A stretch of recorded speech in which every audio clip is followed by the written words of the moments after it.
punching, he's going to be blocking with his elbows, blocking with his hand and elbow for like the haymakers, the hooks, and so just the straight punches, you know, you can just block, go in there, chin block, double jab, straight, hook right here, catching it with my bicep, combing his hair with his forearm, so my fists are going to hit him there, he's going to catch there, and I go back, same thing, just drilling this.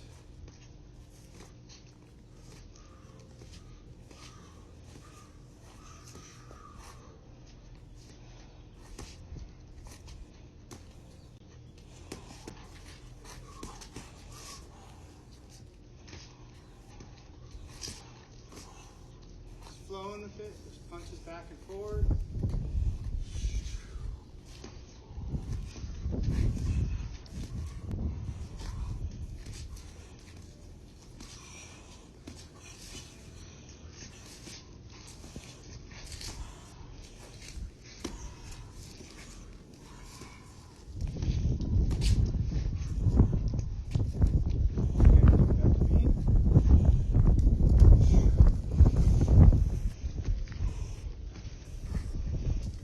Catching with my elbows, I'm just literally throwing the elbow strikes as my defense to his fist.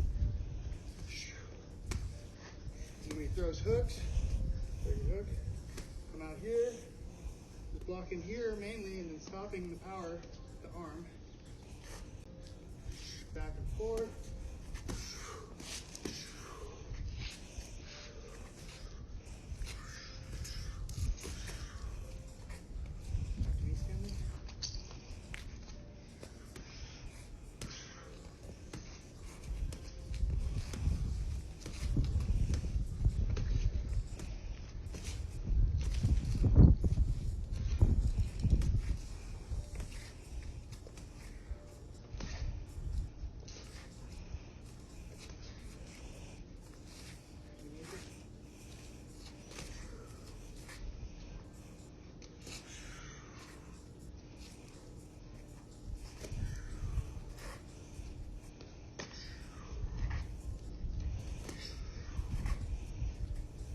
Not moving much forward from my body with my hands, you know, letting the punches come to me.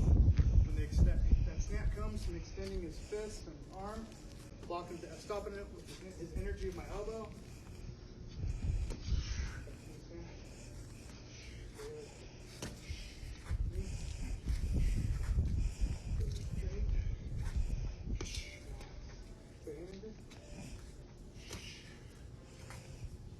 Pretty much that's a defense for offense. So if he's teaching the Muay Baran aspect of it and the alignment of the hips, but one thing I want to ask and point out, if I throw a cross and he blocks it with either his hand or his elbow, right? So if we're right here and I throw it, if he doesn't keep his hips in a certain position and my power is going forward, he might go backwards, he might fall. So if you notice, he's been doing it for a while, so he naturally leans with his body and aligns his hips. He's pushing off his back foot in such a way that it will be hard for me to push him back. But it's all about joint manipulation and alignment. So if he doesn't keep this part of his body, his shoulder, elbow, hip, all aligned, and if I'm able to, with my force, get this joint, let's turn it over this way. If I'm able to move this joint out of alignment at an angle, that throws his joint out of position, his whole body. Now, if we go over here and we do a kettlebell exercise and some other things, we can see how it relates. And this is how I'm trying to explain it to him in a Muay Thai way, so it clicks and he's able to keep his posture and his balance and alignment. So when we ran through it, I said, all right, Greg, let's pick up these kettlebells. And we started with the kettlebells first. We're not gonna do too much of it, we'll just break it down to see how it aligns. And you guys out there who do Muay Thai, who do work out, can give us some feedback if it all connects in your mind as to what we're saying as far as the movement. And I'm explaining it to him, but we can all kind of brainstorm together. So let's go ahead and pick up the kettlebell first. And we're gonna work on the hinge. Now, there are different certifications you can take, and a lot of people practice with kettlebells. We're not gonna go to anything crazy. We'll just work on the hinge. And in my mind, how I'm thinking that when you do a hip hinge, how you're moving your head and your posture in such a way that these two things connect, your tailbone and the top of your head. So in other words, if we're doing Muay Thai and somebody clinches him, right? Doing Muay Thai and somebody clinches him, right? You tell me if this is correct. If they pull your head down, right?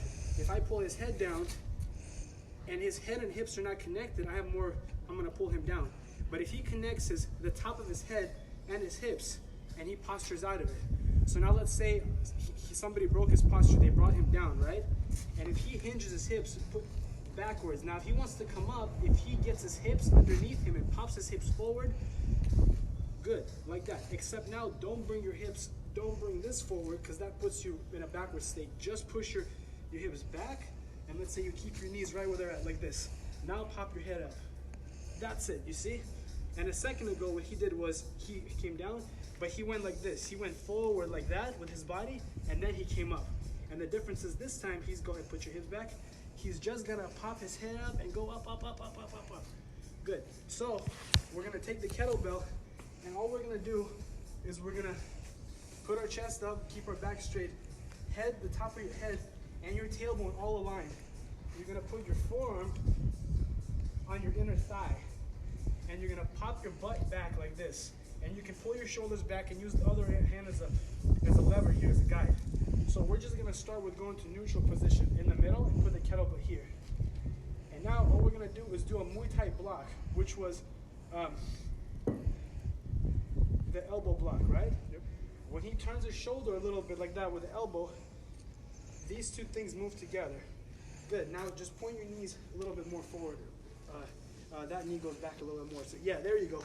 So his shoulder kind of turned. That's how I was trying to teach him, like, hey, just do your shoulder, your elbow blocks, the ones we were doing earlier, and it connected for him, right? You understood a little bit, right? Yeah. Okay, so now, just to get his posture better, I said, all right, now all we're gonna do is put your butt back and keep your elbow in your inner thigh like this. Good. Now all I said was don't do this, because sometimes people have a habit of going like this and leaning back, because you see I'm out of alignment. I said just pop your hip up and hinge your hips. So the hinge of the hips will prevent your knees from going forward. You'll keep your knees and your ankles more aligned. So I said just pop your hips up like this. Good. And then put your butt way back again, way back. Good. And then pop up. Now let's not squat. Let's just pretend like I'm putting my butt to the wall. Let's pretend like I'm just literally gonna go like this. This is just to get somebody to hip hinge. Put your butt against the wall without squatting, and then grow your head and your tailbone up and get off the wall. That's it. So there's no extra forward. It's just back and then up. Keeping your weight in the middle of the foot right here. So the middle of the foot, knee, hip, shoulder, and ear, there's one line going through it. That's your line. So here we go. Let's do a couple more. Tailbone tucked under, belly button to the spine, so the diaphragm can breathe right here. Good. Chest is up, head is straight over the shoulders. Here we go. Knees, screw your heels into the ground. That's another detail. You're gonna screw your heels like this into the ground, and that brings the knee over the second and third toe. Again, here we go. Back straight. Boom. Butt against the wall. Off the wall. Butt against the wall. Butt back. Off the wall. Chest up. Butt against the wall. Butt off the wall. Good. So as soon as we got that, now we're going to do a figure 8. So we're going to walk over with the kettlebell over here, and we're going to do the same thing. And the way I broke it down to him so he would understand is I said, all right, we start from middle position. We understand the hip hinge. We do a block. Remember this? Yes. We do a block, our shoulders turn. Right. We hinge our hips. So we go over here, we pick up the steel mace. He's already walking in better posture. As you can tell, the hip hinge and everything's connected. And I said, all right, from how I understand it, you get the kinetic energy of the steel mace from the ground. So you start out by twisting it. One hand twist, the other hand twist, and you find the midpoint of it. Meaning it's not pulling you, you're finding the center of it with your core. Then I said, we're gonna learn how to shift with it. We're gonna go to prayer position. And then we're going to sheath the sword to the other side, keeping it close to your body and retracting your scapula back. And that's how you hold it. You bring it to you by keeping your scapula retracted. My shoulder blades are retracted the whole time. So that's keeping your posture up too. So hip hinge, good. Chest up, shoulders back. Now we're gonna pretend like this and your head are one. So when I move my head and I shift over, this thing and my spine are moving together. So I'm flowing with it. There you go. There's a push-pull going on. Greg, demonstrate the sweep real quick from the Muay Thai. So if he puts it down real quick. There's a push-pull and a circular motion sweep. So for Muay Thai, you guys, so it's like if somebody, yeah, clench, they sweep. Same thing, like a push-pull, tug, and sweep, right? So same thing here.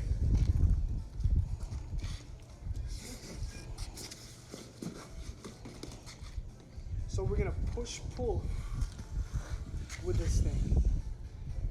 Push-pull, push-pull, push-pull. Shift your weight and move with it. There you go. Push-pull, move with it. Good. So you're dancing with it. You're shifting with it with posture. Push-pull, move with it. Now, when Greg checks the kicks, right? If somebody's throwing a kick on one leg, he needs to quickly be able to move his leg to the other side, bring his knee up. Elbow to knee and check. Right, exactly. So you see what he's doing? He needs to know where his weight is in the middle. He can't be too heavy on one side. So he needs to be able to be on one leg, balance, and quickly go to the other leg, which is why this thing helps you maneuver back and forth.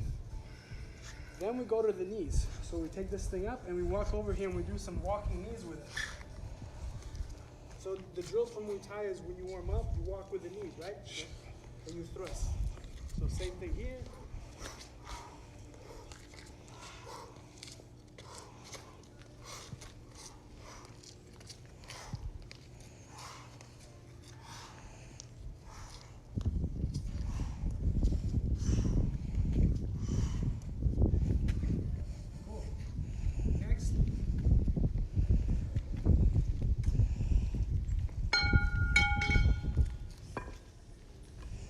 Pick up the tire, but when we pick up the tire, we're gonna pick it up with a posture. So same thing, we're gonna drop our level, hip hinge, drop our butt underneath, lift up, keep the tire pulled back to our thigh using our shoulder blades.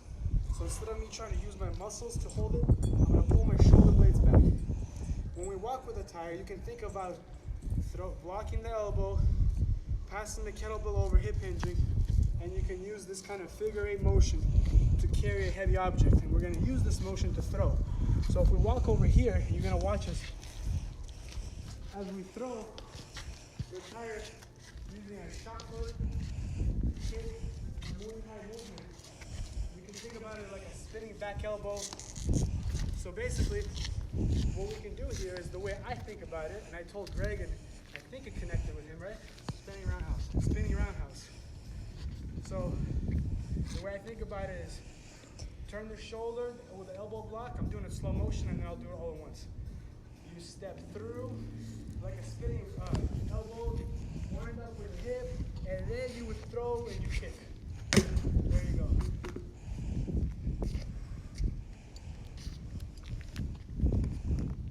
And you land the base with that Muay Thai. Remember that power shot that we ended up? You don't want to go too far forward, you'll fall like you said. Good posture. Get your posture back, and then what did you say back? You go back into your stance, right? And then you would run to carry it, and sprint and pick it up. And the last one we did, which I wanted Greg to connect with, is that pulling the sled over there. Let's do it.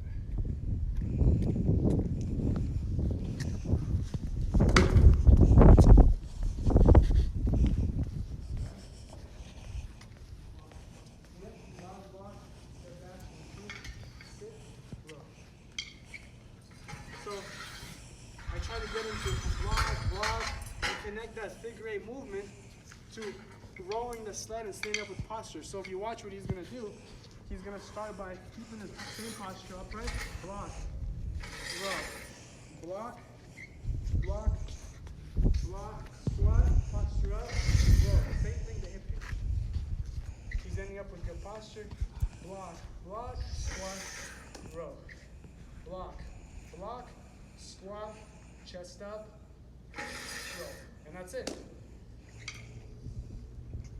So thank you for watching. We kind of ran through.